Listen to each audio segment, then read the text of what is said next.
Luego de realizar el proceso de fertilización con los ovocitos y el semen bovino en laboratorio, se debe esperar 24 horas en las cuales los espermatozoides fecundarán los óvulos.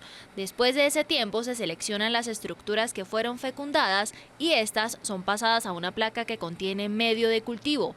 Allí comienzan los procesos de división celular que indican el inicio del desarrollo de los embriones.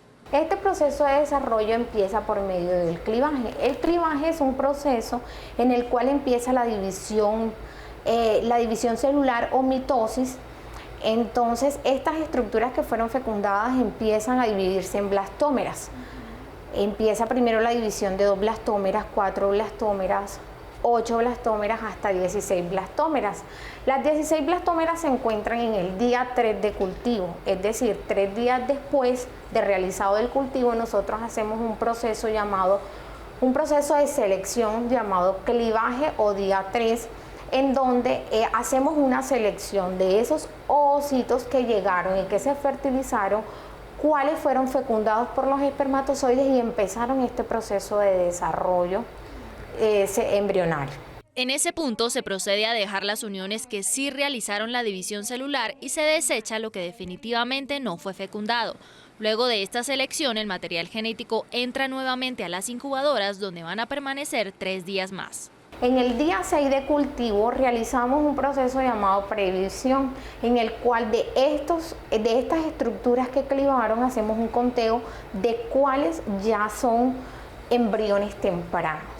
La transferencia de embriones se realiza en el día 7 de cultivo, por lo que la previsión se hace 24 horas antes y es ahí cuando se envía a los ganaderos el número total de embriones que se tienen hasta el momento como resultado de la fertilización en laboratorio.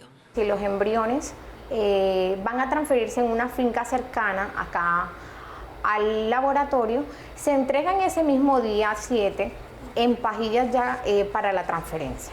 Pero en caso de que de pronto los embriones viajen a algún lugar del país y pues tengan que irse en aeropuerto o por terminal, entonces se entregan en día 6 en medio de cultivo en unos tubitos, o también se pueden ir en día 5. Entonces estos tubitos se les agrega medio de cultivo, aceite mineral completamente estéril y se les agrega gas para simular las mismas condiciones que tienen acá dentro de las incubadoras. Aunque el número de embriones está determinado al momento de hacer la previsión, puede aumentar cuando el material llega a los productores el día de la transferencia. Esto sucede especialmente con las líneas genéticas cebuinas. Suelen ocurrir en ciertas razas, como es la raza Nelore, la raza Brahman, Gusera, que son razas de desarrollo mucho más rápido, que de pronto para la transferencia ya hay embriones en BN, es decir, eclosionados, en eclosión o eclosionados.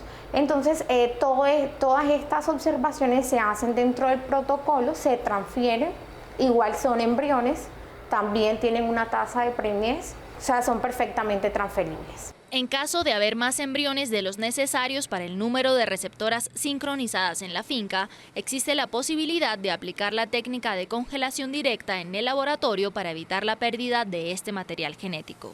La técnica de congelación directa o DT es una técnica que se ha venido usando con mucha fuerza desde el año pasado acá en Colombia, porque la mayoría de los ganaderos de pronto quieren tener un banco de embriones congelados para cuando de pronto alguna receptora entre en celo natural o para hacer una sincronización exclusiva para embriones congelados. El proceso de congelación de embriones se realiza con un medio denominado etilenglicol en una máquina que se encuentra a -6 grados centígrados y llega a -32 grados.